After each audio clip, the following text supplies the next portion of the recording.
foolish monk hears a wise voice divine, beheading seen as practice, and evil so refined. Crooked paths lead to ever-twisted ways. The wicked blade awakens, yet the mind still strays. The Yakshas who sought refuge in the New West were mostly unwilling to sever their old grudges and thus served as lay disciples in the temple. Some Yakshas, however, aspired to attain enlightenment and shaved their hair to become inner disciples. They had promised their master to sever 1,000 heads to prove their resolve. Yellowbrow was pleased and bestowed upon them special blades, calling them blade monks, and allowed them to practice in the pagoda realm.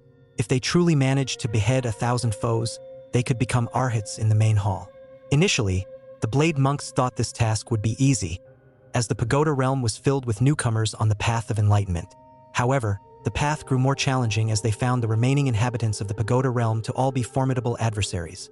The agile and elusive starved abominations, whom they couldn't catch, the long-limbed lantern wardens, whom they dared not provoke, the temperamental enslaved yakshas, whose cruel vengeance they feared, and even the weakest Yaksha Archers, who had become mad and terrifying after practicing the closed-eye meditation technique. Seeing that the red-haired Yakshas often sat quietly alone, appearing very docile, they decided to target them. Although the red-haired Yakshas believed all beings deserved to live, he harbored a deep hatred for those who beheaded others due to the war that destroyed their nation and their own fate. Thus, he showed no mercy and promptly beheaded the blade monks who attempted to do so. After this lesson, the blade monks became subdued but remained resentful. They often hid in corners, ambushing passersby to add to their count of beheading through their treacherous means.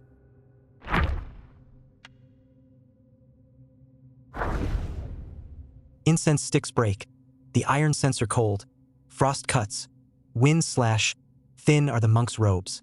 Bitter be the path of cultivation's quest, elusive bliss, hidden truths, the soul's dreams oppressed.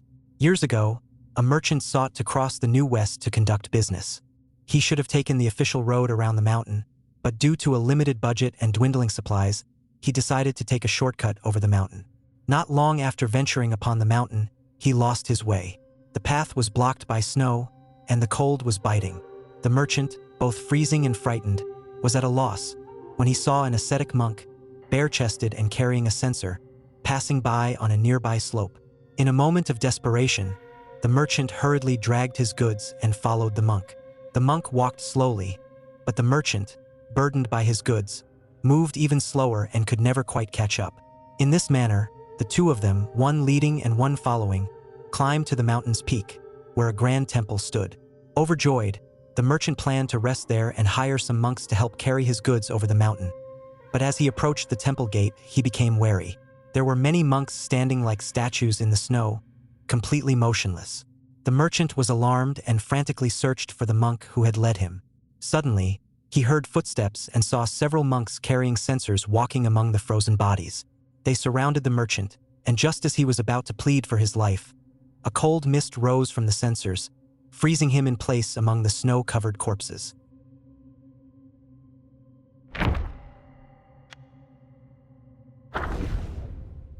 Through hoops they leap and somersault, with drums and tricks their skills exalt. The wicked stride with fearless ease, the kind are burdened, souls aggrieved. Years ago, after Mount Huagua was destroyed, the macaque chief led his followers away, seeking a new place to practice. They trekked to the flaming mountains, hoping to settle there. However, a plague soon broke out among the monkeys. The macaque chief ordered the sick monkeys to be thrown into a deep valley. This action instilled fear among the monkeys, causing them to abandon him and wander aimlessly. They traveled through mortal cities, disguising themselves as circus monkeys to earn a living. However, after each performance, the audience would disperse, leaving them with meager earnings and empty bellies. One day, a monkey had a sudden idea. Why not use their performances to gather people together and then rob them? With that thought, they beat their drums and gongs, performing energetically to attract a crowd. Once the audience had gathered, they killed them, stripped them of their clothes and valuables, and fled to the next city.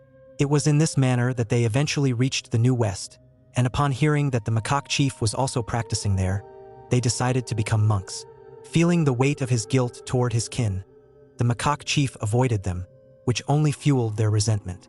Knowing they were no match for the macaque chief, they took on the role of welcoming guests, so that by striking a gong, they could summon other Guais patrolling the area. They waited every day for the chance to see the macaque chief, planning to summon the local Guais and give him a good beating when the time came.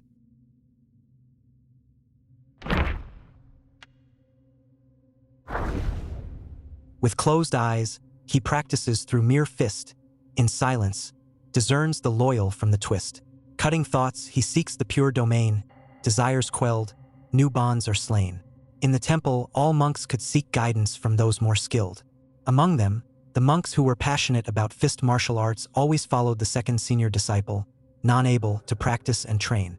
Their temperament was also similar to non-ables, as they were most inclined to fight for justice, earning them the title of overseeing monks. Since the non-able was punished by the master and sent to the towers of karma to reflect on his mistakes, the overseeing monks lost their protector. As a result, they often suffered greatly when standing up for others. Troubled, the overseeing monks went to ask the master the solution. The master smiled and said, "If you do not see, your mind will be free from obstacles. The greatest affliction of men is weakness. Close your eyes and focus on your own cultivation." Initially, the overseeing monks covered their eyes with cloth, but when they removed the cloth, they still couldn't ignore what they saw and heard. Then, Yellowbrow suggested, "Why not try gouging out your eyes?" From then on, the temple had a new skill named Blind Zen. Practitioners of this art nurtured their minds to be as serene as still waters by turning a blind eye to the distractions of the world. But can they truly attain stillness? Perhaps any slight sound would only further agitate their restless hearts.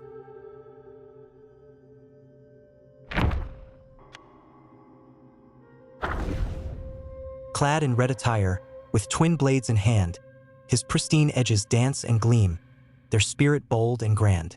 Within each blade resides a hidden art concealed.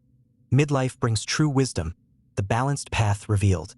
In days past, a monk wielding twin blades sought out New Thunderclap Temple, hoping to learn more advanced techniques there. His blades were plain in appearance. Thus, upon entering the New West and seeing the dazzling and peculiar weapons of the Yakshas, he was filled with envy. In his childhood, he had once admired a pair of ornate blades, but his master had scolded him for his vanity. Focusing on the beauty of your weapon will only lead you astray in martial arts. The monk had taken these words to heart, but now, seeing that others did not adhere to this principle, he began to waver. He approached the Yakshas, inquiring about the aesthetics of their swords. The Yakshas were puzzled and replied, "The more beautiful the blades, the more I want to practice with them. How could that be a hindrance?" Still uncertain, the monk sought advice from his senior, Nonpure, who was skilled with a monk's spade. Nonpure replied, "Since you have already mastered your techniques, why cling to the past?" Taking this to heart, the monk abandoned his old blades and, inspired by the Yaksha's ornate designs, forged himself a pair of new, elaborate blades, hoping to fulfill his childhood dream. However, despite their striking appearance, the new ones were not the familiar, plain ones he had used for years. And with these new weapons, new flaws were revealed in the techniques he had honed over so many years. Alas, spring gives birth, summer nurtures, autumn harvests, and winter stores. All things have their seasons. Gaining something out of season, even if obtained, is still a loss. Understanding the right moment for all things is indeed a difficult lesson to learn.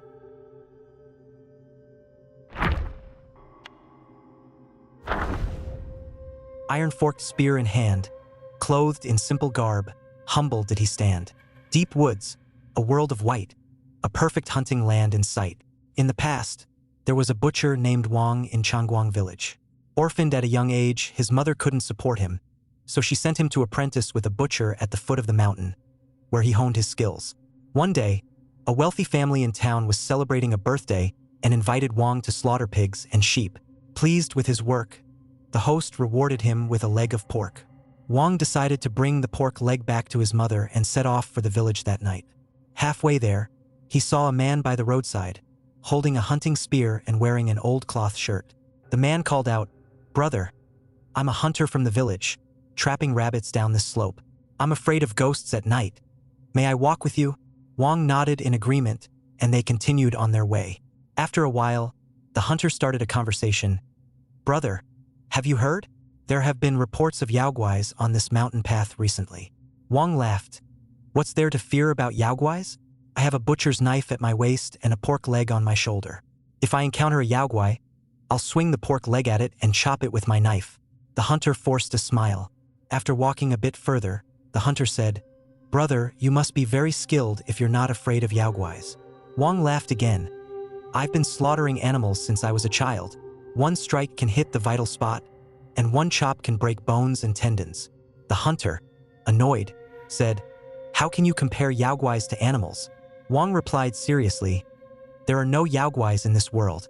Those who uphold justice are heroes. Those who bully the innocent are simply foul beasts." The hunter, unsure how to respond, walked on in silence. As the village came into view, the hunter hesitated and said, "Since you're not afraid, why not turn around and look at me?" Wang had already suspected the hunter was a Yaoguai. He swung the pork leg, knocking the hunter to the ground, and raised his knife to strike. The Yaoguai, losing its composure, quickly spread its wings and flew into the air, spitting, "Today I met a tough one. Bad luck, bad luck." With that, it fled immediately. They say the soft persimmons are easier to squeeze, hence it's better to be strong. Stand firm, and even Yaoguais will fear you a bit.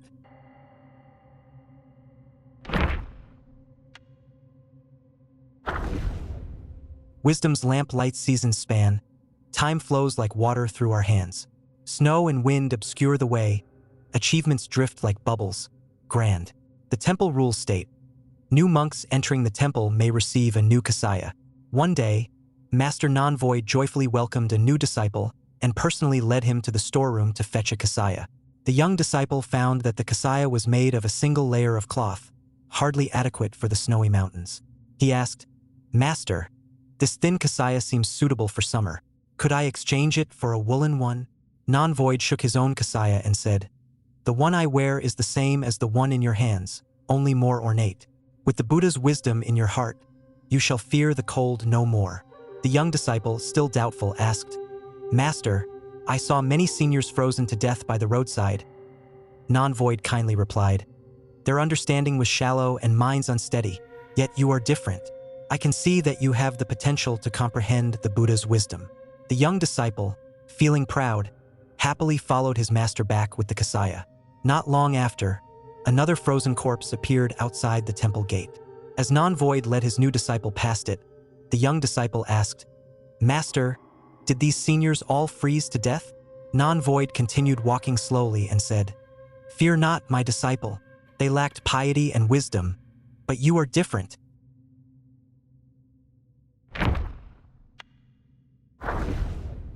In the mountains high above, a fiend blocks the way, with a hideous visage and a crooked blade in sway. As the wind howls wildly, souls seem to fade. For life's last salvation, be swift and do evade. The Yakshas who migrated from the west had a great fondness for meat. Fortunately, New Thunderclap Temple did not uphold a strict rule against eating meat, which delighted the Yakshas who sought refuge there. All the Yakshas in the mountains aspired to become patrollers, not only because of the uniquely designed large sword that looked particularly imposing and could fly back to its owner with great precision, but also because patrollers guarded the outer mountains and always had access to fresh meat. One day, the Yakshas gathered together, drinking blood, eating meat, and reveling in their merriment. Their raucous behavior soon became known throughout the temple. The overseeing monks, who adhered to ascetic practices and only ate food not of flesh, were displeased. They carried a large pot to the Yakshas. When the Yakshas peered into the pot, they saw only radishes and greens, and their appetite waned. One Yaksha derided them. "Do you think eating this will help you gain a deeper understanding of Dharma? How shallow." Another added, "Our master said that to achieve ultimate bliss, one should not restrain one's desires." Hearing this, the supervising monk replied, "My desire is to promote virtue. If I cannot persuade you, I too shall be unable to achieve ultimate bliss." Thus, both sides argued heatedly, without reaching a conclusion. Alas, eating what one likes and saying what one wants are not inherently wrong. However, one's happiness should not disturb others, and one should never derive pleasure from judging those perceived to have transgressed. In this case, both sides were at fault.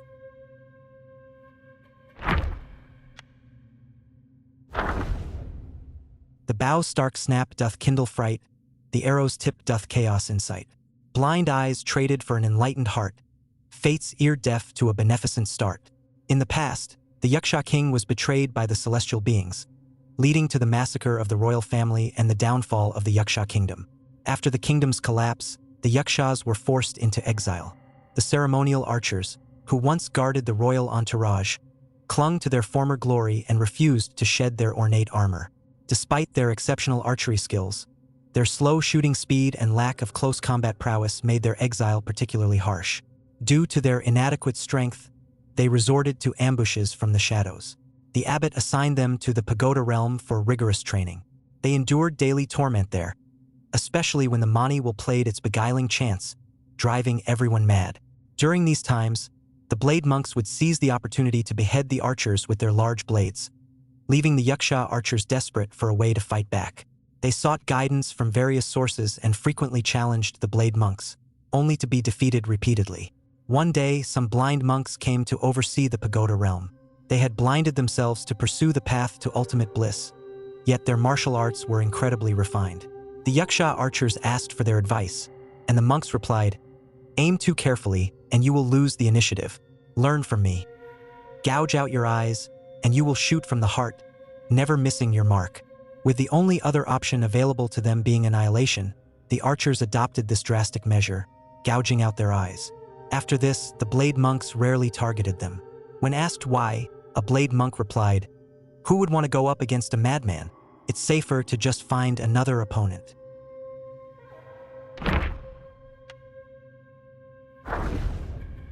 Abominations do roam the frosty, chilling path, with swollen rumbling bellies, necks adorned in wrath. They spread their malice freely, cunning and so sly, a fearsome presence to behold, loathsome to the eye. In the past, at the foot of the New West, there was a village called Changguang. In this village lived a young man who had pledged his life to a childhood sweetheart, giving her a white jade pendant as a token of their love, and vowing to propose once he had become successful. The young man was a peddler, making a living by trading grain in the surrounding areas. One day, a luxurious ferry sailed down the river near the village, more splendid than anything the villagers had ever seen. At the bow stood a plump monk in a yellow robe, radiating golden light. The villagers believed he must have been enlightened. After the arrival of the ferry, the temple in the mountains grew larger and larger, and the young man's grain trade flourished. One day, the young man went to trade grain and did not return for over a month. The girl, worried, inquired about the temple's location and went there to find him. When the young man finally returned to the village, they missed each other, and the girl disappeared. The young man gathered some brave villagers to search for her in the mountains. They found no trace of her but came across a towering pagoda by the riverbank. The young man led them there to rest. As they approached the pagoda, the door suddenly opened. Curious, someone peeked inside and screamed. Behind the door was a dungeon extending deep underground, seemingly holding many people. The villagers, filled with righteous anger, stormed into the pagoda. After a few steps, they heard a loud bang, and the door vanished. Strange-looking Yaoguais with scythes and huge bellies emerged from the prison, laughing wickedly. One of them threw a bag of silvers to the young man and then eagerly leapt forward, swinging his scythe and cutting the nearest villagers into pieces. Realizing they had been deceived by the young man, the villagers fled deeper into the prison. The young man watched them and murmured, "Having lost my love, I cannot afford to lose my wealth."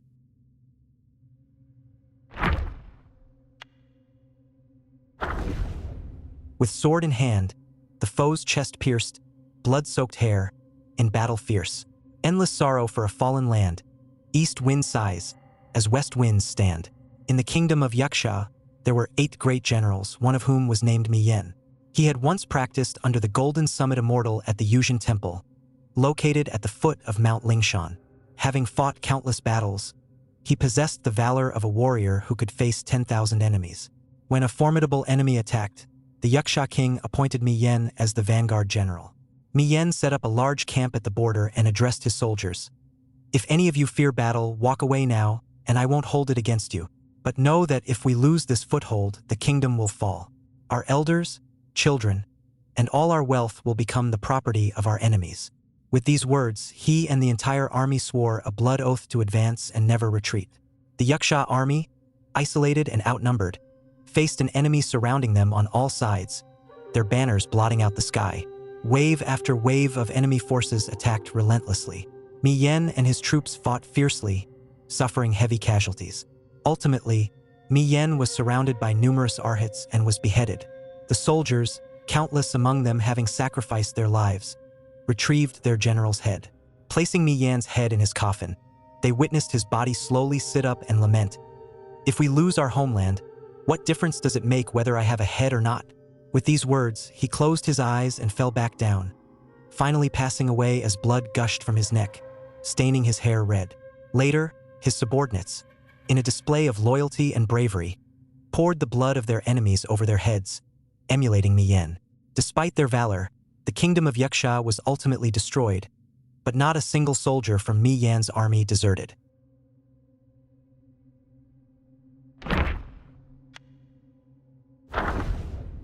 Ancient temple trees reach high. In dungeon shadows, life's threads lie. In darkness, light appears, most vivid at the abyss near. The ancient temple on the mountain peak, weathered by the passage of time, had gradually fallen into disrepair. When the abbot returned after many years and saw the temple in such a state of ruin, he was filled with sorrow. Determined to restore the temple to its former glory, he spent a large amount of gold and silver to fund its reconstruction, hoping to showcase his path to the ultimate bliss. The abbot selected a towering forest in the mountains, intending to use the ancient trees there as beams for the new temple. The craftsmen responsible for the timber set up their shelters at the edge of the forest and began felling trees according to the abbot's instructions. Everything proceeded smoothly, and within half a year, all the necessary timber was prepared. The craftsmen received their wages and packed up, ready to descend the mountain the next day. That night, a craftsman on night watch was patrolling the area, carrying a lantern. Suddenly, rustling sounds from the forest set his nerves on edge. Terrified, he woke everyone up. With their lanterns lit and axes in hand, all the craftsmen treaded into the forest to locate the source of the sound. As they ventured deeper into the forest, someone let out a scream and was abruptly dragged into the darkness along with his lantern by an unknown force. Then, one by one, despite their attempts to hide and flee, all craftsmen were all dragged away. Only one clever craftsman quickly extinguished his lantern. Trembling with fear, he groped his way through the forest. Fortunately, a faint light appeared in the distance. The sun was about to rise. With this faint light, he found his way back and hurried towards the shelters. As he reached the edge of the forest, the sunlight suddenly became blindingly bright, filling his eyes with a white glare. Enduring the pain, he looked closer and realized the light was not from the rising sun, but from his companions' lanterns. These lanterns were held up by vines that had replaced his companions' heads. Propping up their corpses, a chubby boy with a pale face, dressed in a yellow robe, rode a tall four-legged beast whose head emitted strange sounds. Just as the craftsman was about to plead for mercy, he felt a chill on his back. Then, he felt himself being lifted higher and higher until he was level with the lanterns. The chubby child patted the beast's head. The sounds ceased, the lanterns went out, and the night returned to its eerie stillness. The chubby boy laughed and said, "Good materials should be used to their fullest."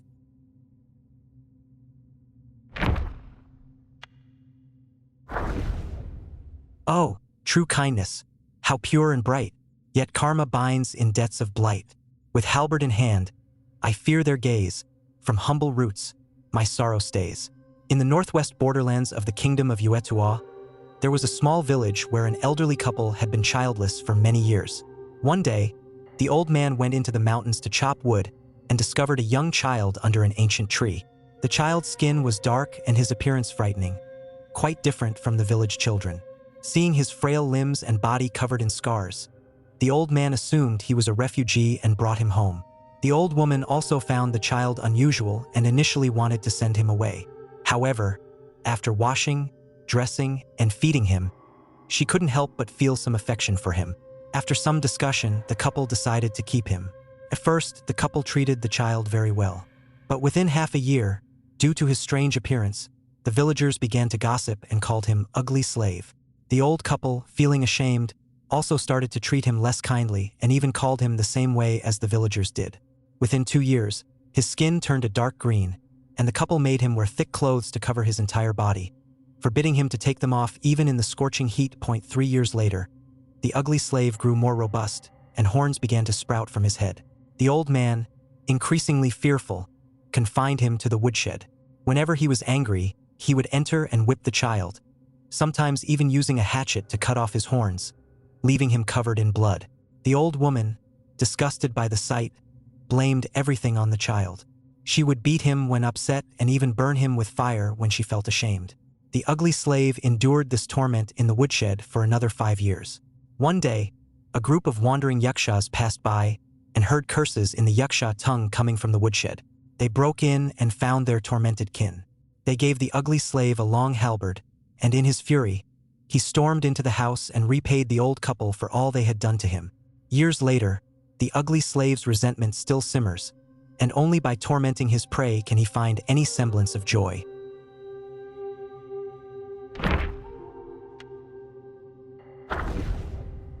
The swan soars high, its plumage lush and grand. The sparrow flits low, with feathers light and bland. The noble cherish wings, not swayed by gain or loss. The wise foresee afar, their strength endures across. Feathered birds are masters of riding the wind. Among them, the gerfalcons living on the snowy peaks are particularly skilled in crafting magical items that control frigid gales. They use their down feathers to create fans, which are highly prized by the wind-making mother deity and cloud-making boy deity.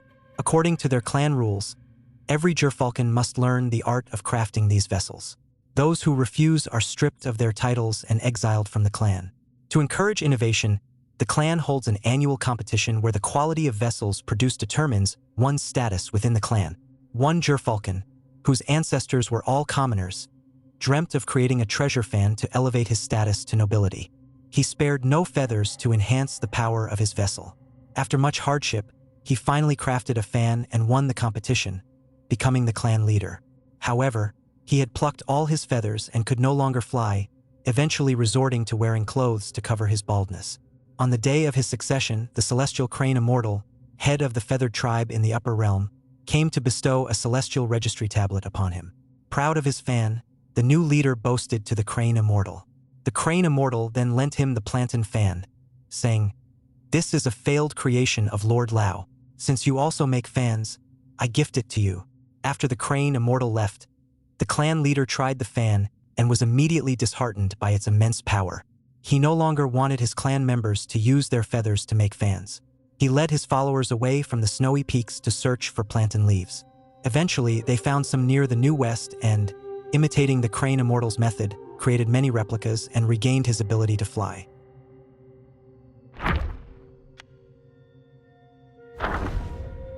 The wolf's heart was once kind and sound, misled, however, consumed by desire. The path to return was once easily found, yet fate was sealed by the words of a liar. There was a year when a young wolf followed a gray elder wolf to learn the art of hunting. The master taught him that a great hunter strikes swiftly and surely, sparing their prey from suffering. The young wolf pondered this long and hard. After years of training, he devised his own killing technique. He thought his master would be pleased with his progress, but instead, the elder wolf scolded him for disrupting the circle of karma and told him to repent. The young wolf's mind swam with confusion at his master's seeming contradiction. And so, the young wolf left Black Wind Mountain and wandered the lands.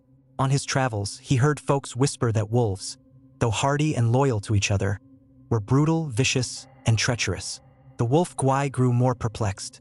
It seemed his years of training went against the ways of the world. One day, as he passed through the New West, he heard tales of a dharma of ecstasy in that place that could free a troubled mind. He sought an audience with the abbot. The abbot was a chubby monk in yellow robes who loved to change form. He heard out the wolf Guai's woes and counseled, "Wolves are born to hunt, to slay. It is the way of your kind. Men are not the same. They are born to plow and plant, to reap and sow. Frail and feeble, such is their lot. They seek to leash you wolves with false preempts, for they hope to escape your fangs and claws. But heed me, wolf. Each kind must follow the call of their blood, the song of their soul. Why should you bow to the mewling of men?" These words lit up the wolf Guai's mind. At that moment, he knew his path lay within the halls of New Thunderclap Temple, where he would walk the road to ecstasy. The chubby monk laughed. "In my temple, we bow to none save our own hearts. Beware, for those who fear death have no place here." The wolf Guai gladly accepted and became the monk's most loyal guardian. Armed with a scythe, he is now bound by no code save his own savage joy. He'd not a word from his tongue.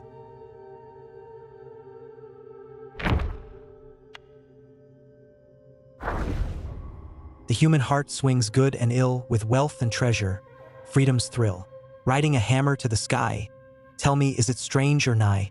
Years ago, in village of Chun, a villager went out one day and saw a peculiar man standing by the roadside, holding a rope tied to a white soft-shelled turtle. Passers-by came and went, but no one paid any attention to this strange sight. The villager pretended not to notice and tried to hurry past, but the white turtle at his feet let out a pitiful cry. In his compassion, he argued with the peculiar man and eventually bought the white turtle, releasing it back into the water. That night, the villager had a dream in which the white turtle vomited out a tiny person with blue-purple skin and an ugly face. The tiny person ran towards the villager, startling him awake. After that, the villager began to change. His eyes could see occasional glimmers of light in the mountains and fields, and his appetite grew immensely, along with his strength. One day, he took a shovel and dug into the ground, discovering a coffin filled with valuable artifacts. This unexpected found bestowed his great wealth. One night, the white turtle appeared in his dream again, letting out a cry. The villager felt his stomach churn and vomited out the tiny person with blue-purple skin. The tiny person fell to the ground and hurried towards the white turtle. Realizing something, the villager grabbed the tiny person and swallowed him back down. The white turtle called out a few more times, but the villager covered his mouth, refusing to let the tiny person out. After a tense standoff, the villager woke up again. Over time, the villager's appearance became increasingly abnormal, forcing him to wear an iron mask to hide his face. Eventually, even his skin turned blue-purple, and he fled into the mountains, carrying specially made tools to search for more treasures. Interestingly, on his treasure-hunting journey, he discovered that he was not the only one with such an experience, which brought him some comfort.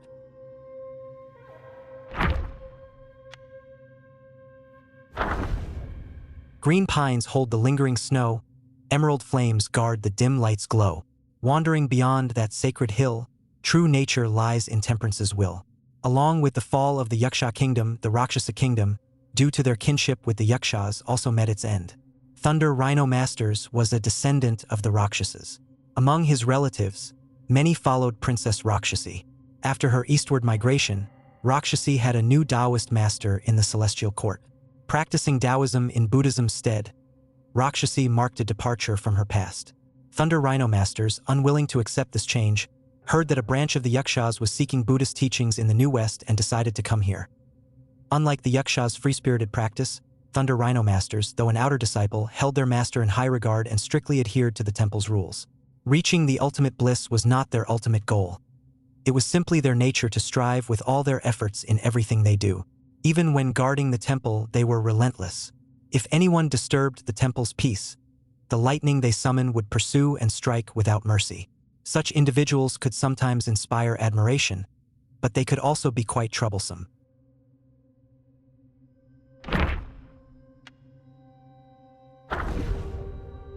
Majestic stands the mountain's frame, its golden peak, an enlightening flame.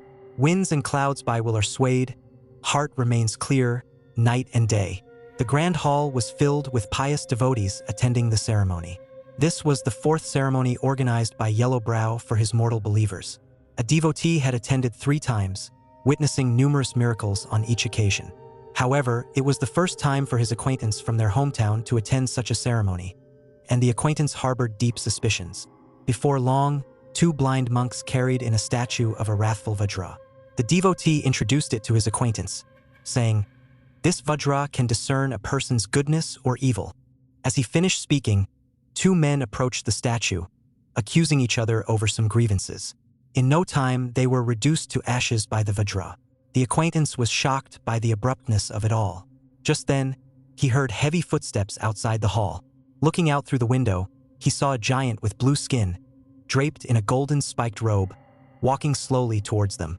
The devotee introduced again, "This guardian can judge a person's sincerity." After saying this, the monks led the crowd to present their offerings to the guardian one by one. He reminded, "Make sure to give away all your money." The acquaintance, deeply distrustful of the devotee's words, said, "You've been deceived by them. These monks are all frauds." The devotee retorted angrily, "How can you speak so recklessly? Why would I deceive you, being from the same hometown? Who knows if you're in cahoots with them?" Their argument grew louder and louder. The Vajra, seeing their quarrel, raised its steel fork and charged at them. The acquaintance quickly fled, but the devotee shouted, "Don't be afraid. I will prove my sincerity." The Vajra showed no hesitance. Just when the acquaintance thought his fellow townsman was doomed, the blue-skinned giant raised his hand to block the Vajra, saving the devotee's life. From then on, the acquaintance became a regular at the ceremonies, always making sure to give away all his money before leaving, just like his fellow townsmen.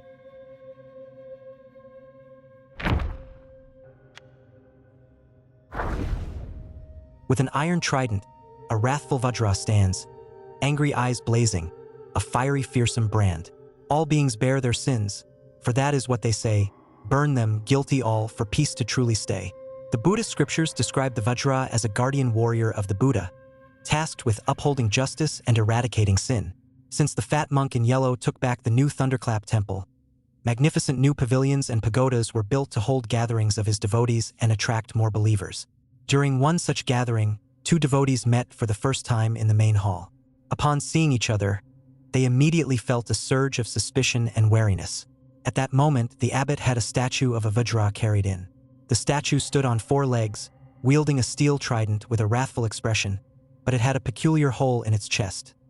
The abbot introduced the statue, explaining that it was newly crafted and imbued with a particular spiritual power that could discern right from wrong. One of the devotees hurried to the Vajra and said, "May the Vajra eradicate all deceitful swindlers in the world and grant me justice." This man was known for being gullible and often fell victim to ruses, yet he never dared to seek retribution. The other devotee quickly followed, saying, "May the Vajra eradicate those who gain unfair advantages and then complain incessantly, granting me peace." This man was a dishonest merchant who frequently sold substandard goods and was often persecuted and cursed by his customers. Hearing each other's wishes, the two began to argue fiercely in front of the statue. The Vajra's eyes suddenly moved, and with a swift motion of its trident, it killed both men. Flames then erupted from its 4 legs, incinerating their bodies completely. News of this event spread quickly, shocking the folks around the temple. Some accused the abbot of using sorcery to deceive people, while others praised his profound Buddhist wisdom and extraordinary powers. Regardless, no one dared to disrespect him.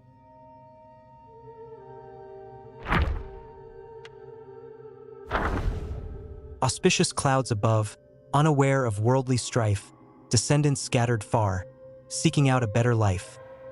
Ancient texts state that whenever bodhisattvas or Buddhas manifested their divine presence, golden lotuses bloomed from the earth, radiating brilliance as time passed.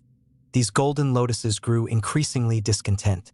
They saw the rat of Mount Lingshan, who became a king by stealing lamp oil, the carp of the southern sea, who became a great lord by stealing Guanin's lotus flowers, and even the scorpion that stung the Buddha, gaining the power and became a powerful Yaoguai.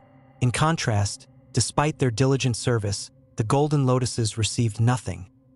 After careful consideration, they decided to entrust the burden of greatness to their descendants.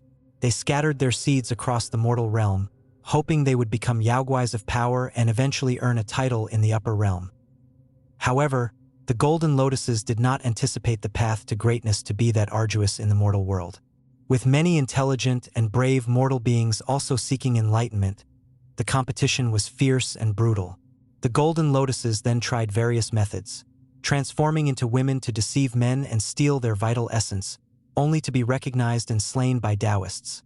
Transforming into old men to use their wits to deceive and devour scholars, only to be seen through and mocked. Such attempts were numerous and often futile. Trials and tribulations made the golden lotuses gradually realize that their original form, the auspicious flowers indicating the Buddha's presence, had a better chance of success. Hence, they went to the temples, using the auspiciousness to lure people into picking them, only to devour them afterward. Alas, if one seeks to perceive the world solely in pursuit of quick success, how complex the world becomes. Cause and effect are intertwined, and fate is mysterious. Every step taken is predestined.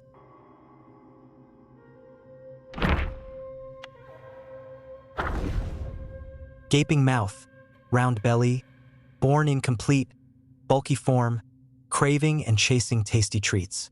Greedy for flavors, it longs for delight, wagging its tongue, it speaks in spite. One spring, the webbed hollow hosted a grand banquet to mark the blossoming of the flowers. A young Guai from Mount Wushan, having presented the gift, saw the ladies chatting and laughing at the feast and decided to join the other Guais in the cave for drinks and merriment. A few cups in, the Guais began to jest with each other. A pig Guai remarked, "I'd rather live in this rich cave of yours, with banquets for every season and festival. Back in our place, the lady is too strict to allow any fun." A proud insect Guai responded, "Our ladies in the cave often host banquets to keep the mistress company. We may not compare to the halls of the celestial court, but our second lady has some businesses in the mortal world, so we're not short on silver. It's tough, though. If she didn't find ways to bring in money, we wouldn't have made it this far." Another pig Guai added, "Beautiful and elegant are all your ladies. I wonder which celestial mountain is fortunate enough to be where they might start their new families." The insect Guai laughed, "Our ladies can't leave this place. The businesses outside are managed by carefully chosen people. Since we only take bridegrooms who marry into the family, the talented ones don't want to come, and the ladies don't fancy those who do. Look over there, those 4 scorpions. Their family is in decline, and their descendants are unworthy. Only one is somewhat acceptable, but not one of our ladies would marry him. Whoever gets unlucky will marry him on a fateful day, so they say." The Guais laughed heartily, enjoying themselves, when suddenly there was a shout, "Oh no! The ladies are quarreling." A panting pig Guai in charge ran over, shouting, "The mistress in the cave has lost her mind. She got into a fight with Our Lady over a few words from a maid and even smashed the very gift that was brought." The Guais were all startled. The clever ones quickly wrapped some food in lotus leaves and handed it to the pig Guais as an apology. "Next time, we'll make sure there's no misunderstanding. Sorry for spoiling the fun." All right. The pig Guais took the food and hurriedly followed the steward out, asking, "What exactly happened? Who knows? It's all too odd. Every time we come, there's a commotion. I've heard their mistress is always quite muddle-headed."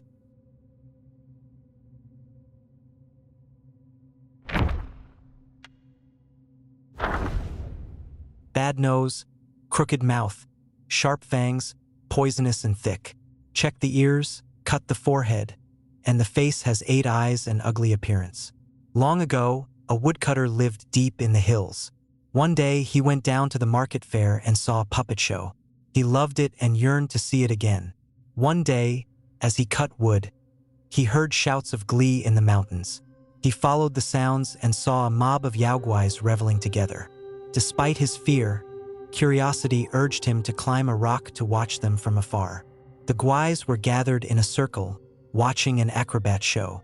Too far to see well, the woodcutter could only discern a red-clad Guai whirling twin blades in dazzling spins and flips. Entranced, the woodcutter crept closer. He saw the acrobatic Guai had legs tied behind its back, strings dangling from its feet. In a flash, he knew it was a puppetry trick. He climbed a large tree for a clearer view. The Guai had an ugly, comical face. To the woodcutter, this spectacle was even more amusing than the finest plays at the market fair. He watched spellbound. A chill on his neck jolted him out of the reverie. Reaching up to check, he found his fingers coated in green spittle. Looking up in horror, he was greeted by a myriad of eyes staring down at him.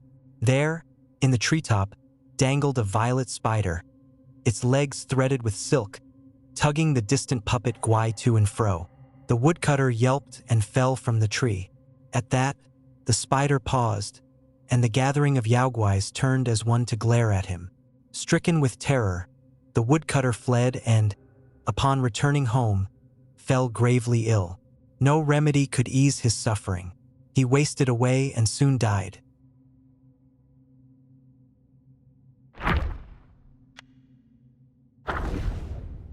Can you discern the outer guise? Who cares when hidden from our eyes? When hung up high, what use retains? Puppets dance its fleeting gains. Tales told of Zhu's estate in Webbed Ridge, the ancestral home of the wealthy textile family in the kingdom of Zhuzi. Rumors claimed the estate housed vast amounts of gold and jewels, but those riches were never found. In the kingdom of Zhuzi lived two thieves who called each other brothers. The elder, a broad and forthright soul. The younger, a handsome and clever spirit.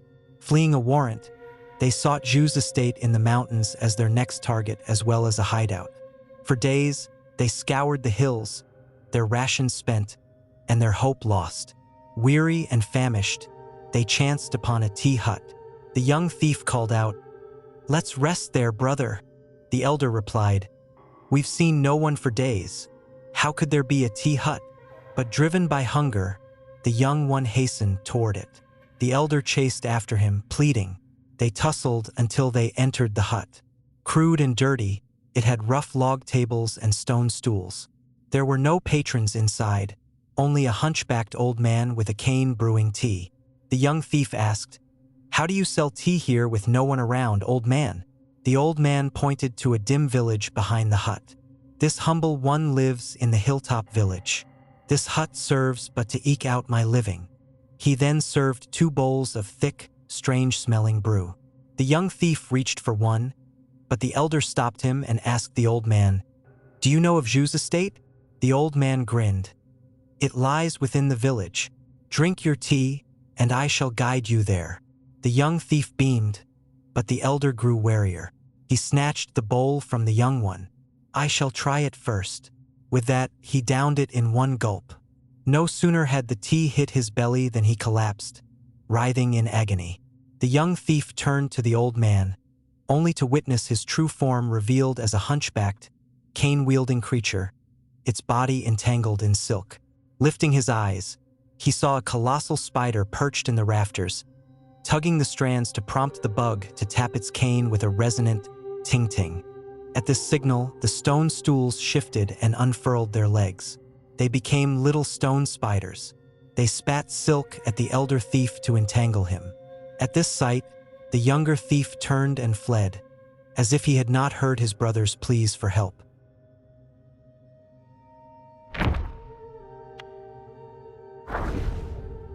When night falls deep, his light shines down. Summoned is the Een, suppressed is the Yang, like harvesters hastening before the dawn. He reaps with his blade, and souls are gone. The insect Guais loathed patrolling after dusk, as their instinct to chase after light made the nighttime perilous for them. But luck favored them when a tribe of pale-faced Yakshas from the west of the place, having traversed the world, chose to settle at the webbed ridge and volunteered for the night watch, a task the insect Guais were only too happy to relinquish to these newcomers. The Yakshas are proud and fierce by nature, turned into feral Yaoguais, yet they still clung to their old ways in the days they were revered. They kept to their own, with lanterns lit from dusk to dawn, and rarely mingled with the insect Guais. To the latter, they were a curious sight with their merriment and banter that paid no heed to hierarchy or status. Yet, what puzzled the insect Guais most was the Yaksha's bond. Close-knit in joy, yet they'd often erupt into disputes and hurl sharp words with no restraint. One night, a quarrel broke out during an idle chatter among 4 Yakshas on patrol, and their raucous noise woke the insect Guais. "Why must you carry on as this?" The insect Guais rushed to mediate, persuading them, arguing one moment, chummy the next. "Why not treat each other with proper respect, like we do?" In an instant, the quarrel ceased, and in unison, the Yakshas retorted, "You are mistaken." One spat. "Only through open discourse we grow." Another chimed in, "Exactly. When we air out our disagreements, it only makes our bond stronger." A third added, "Indeed, by having each other's backs, we've made it through a lot of tough times. Our harsh words don't mean any harm." The last concluded, "Unlike you insect Guais, we hide no secret grievances under the guise of harmony." With that, arm in arm, they departed, leaving the insect Guais to dismiss the exchange with bemused eye rolls.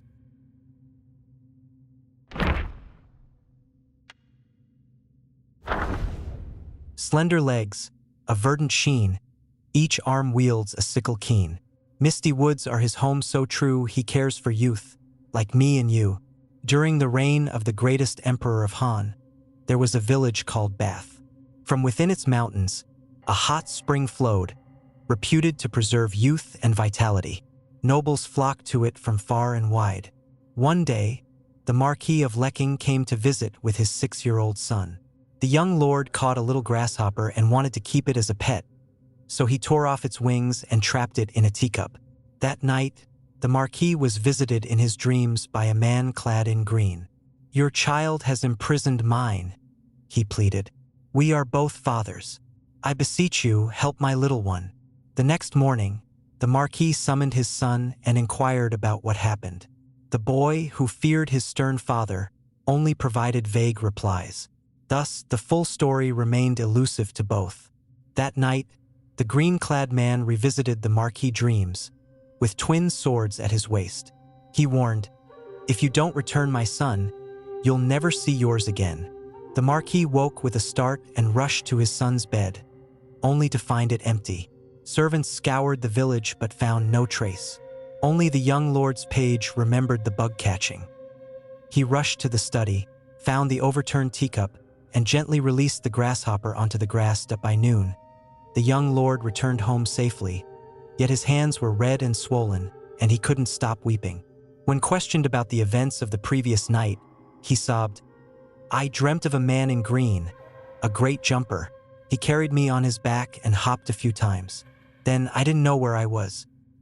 He scolded me for harming others and struck my palms with his swords 20 times. When asked how he came back, he was unable to answer, overwhelmed by fear. Alas, it is said that all beings love their young, a truth that spans the world. Even Yaoguais, it seems, are no different.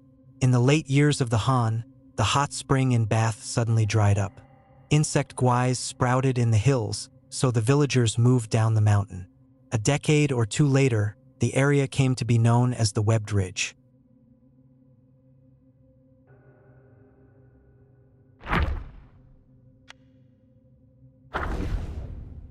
Fly through the flowers and willows to shoot hidden arrows.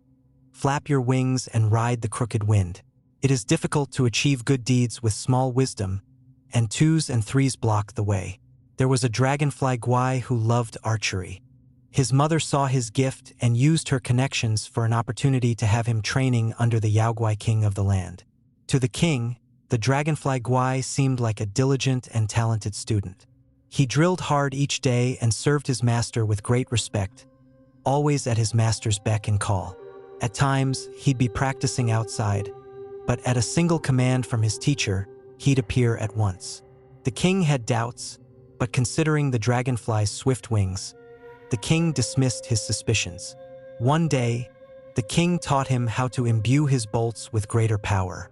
Wait for the arrowhead to glow, then release. The Guai swore he'd remember, but when tested that afternoon, he couldn't recall anything. The king assumed he just hadn't grasped the lesson and explained it once more. But the next day, he'd had forgotten it again. This pattern continued. The Yaoguai king flew into a rage and set to punish the Guai.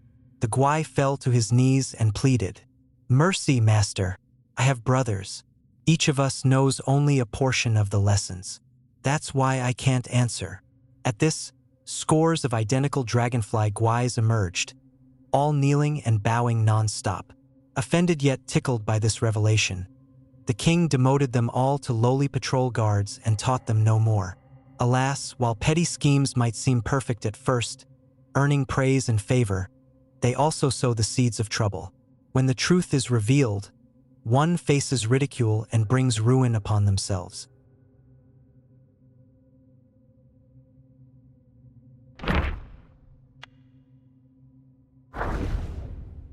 When the victory comes, it flies low, and when the power is exhausted, it flees far away.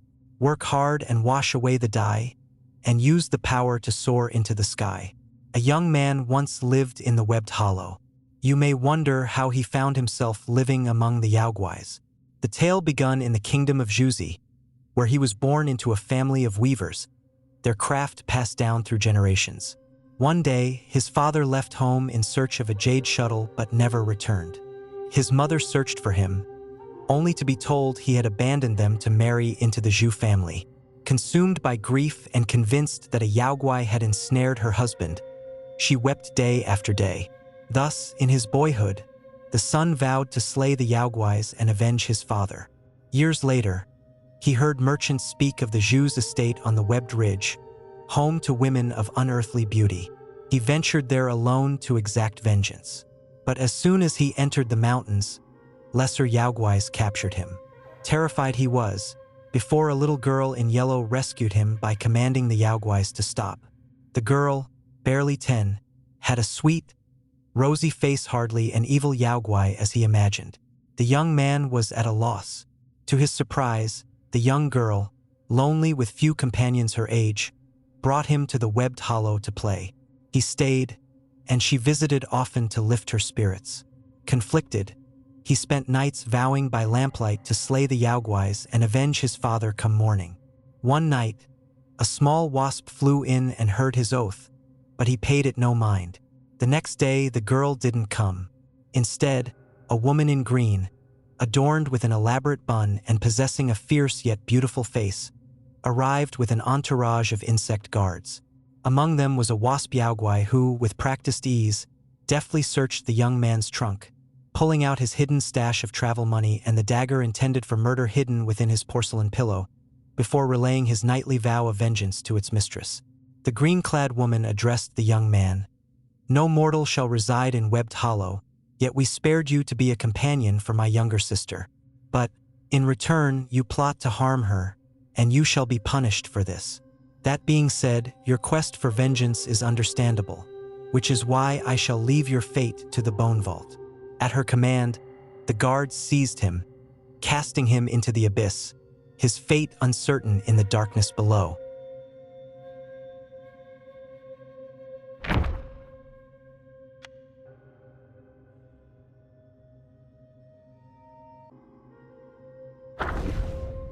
Summer turns to winter, spring returns to autumn. My body is wasting time and gradually becoming old and ugly. I know that my white hair has been exchanged for fame, and my stubborn and arrogant character has burdened your life.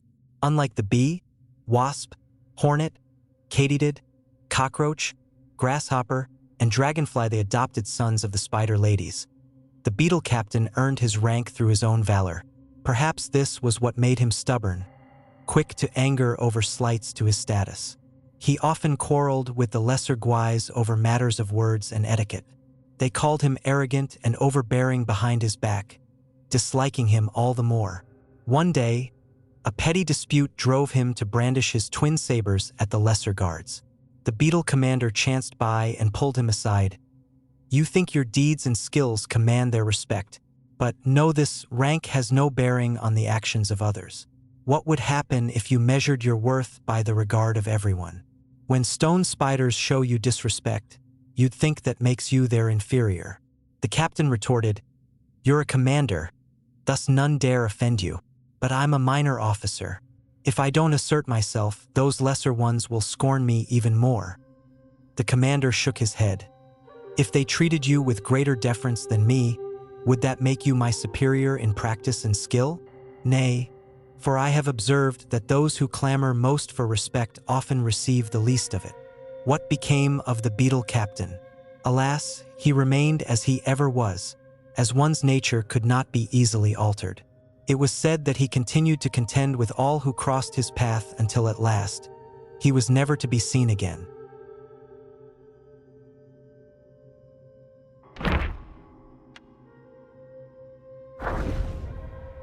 Small and humble a spider I be, yet in stone I adorn with comrades in peril beside me. In the olden days, a lesser Beetle Guai in the Webbed Hollow rose to the rank of captain through sheer prowess. But the promotion swelled his ego, and he lorded it over the others till they shunned him, much to his ire. Upon a day of rest, the Beetle Captain found himself bereft of friends to squander the hours with, and thus roamed the cave alone. He beheld a stone from which long and slender legs sprouted forth. As it turned out, the stone held a spider stirring from slumber. These spiders, burdened with stones upon their backs, moved in a slow, clumsy manner. The captain, beset by a foul mood, kicked one over and laughed at its plight as it flailed and struggled to right itself. With each attempt it made to stand, he flicked it down again, guffawing. After who knows how long, crisp raps echoed from the depths of the cave. Soon, hordes of stone spiders marched out of the dark. Seeing the threat, the captain drew his weapons and charged into their midst. The spiders showed no fear. They hurled stones, spat silk and venom, rammed and butted. They drove the captain into a rage, and he spun his twin blades in a killing frenzy amidst the spiders.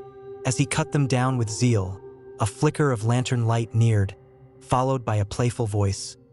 "You fool! You think you can slay every spider in the webbed hollow alone? Come with me, I'll take you to play under the peach blossoms." The Beetle Captain lifted his gaze to behold a maiden of unsurpassed beauty. His heart stirred, and he followed her at once. Henceforth he was seen no more. One old Guai mused, "To slay spiders within their lair is but to seek death itself."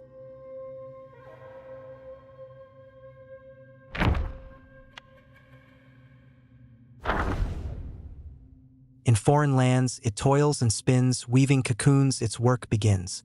Unable to transform and soar, it falls into the net once more. From the southern slopes of Mount Huai, one can gaze upon the radiant splendor of Mount Kunlun, its brilliance stretching for miles, exuding an awe-inspiring grandeur. On Mount Kunlun, there exists a creature called the Tuluo. It resembles a sheep but has 4 horns and is known to devour humans. Another creature, known as the Qinyuan, looks like a bee but is as large as a mandarin duck. Its sting is lethal to birds and beasts, and it can wither trees with a mere touch of its venom. King Mu of Zhou once had the fortune to visit Mount Kunlun. He toured its magnificent palaces, tasted various celestial herbs and delicacies, listened to sweet music performed by beautiful celestial maidens, and saw many wondrous mythical beasts. When the celestial maidens presented gifts to King Mu, he refused but pointed to the mythical beasts in garden and asked, "May I take one of these extraordinary creatures back with me?" The celestial maidens replied, "The beings of Kunlun drink from the celestial moat and feed on celestial herbs. Even if you take them to the mortal realm, they would lose their form and abilities. It is better not to take them away, for if they transform, we cannot predict what calamities they might cause."